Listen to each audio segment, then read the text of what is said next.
Here we are today, YouTube. What we have here today is a T-Mobile Galaxy S5. That is the model right there of the device, in which this is definitely a T-Mobile Galaxy S5.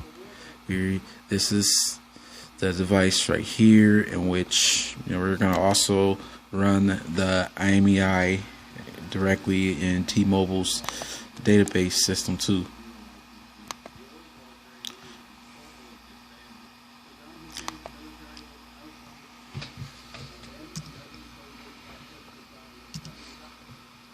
Basically, T-Mobile's Imei web checker,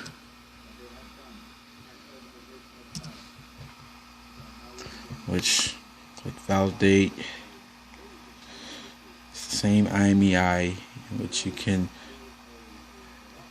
see this device says reported on the reported list, in which we also have a swapper as well with the same Imei,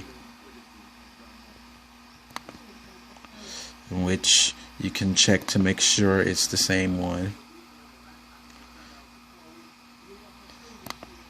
So we're over here on Swapper. This is part one. We have a part two.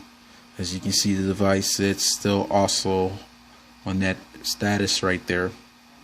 So we're gonna go ahead and perform the services. T-Mobile Galaxy S5. We're not changing the Imei of the Galaxy S5. Tune in, subscribe to part 2.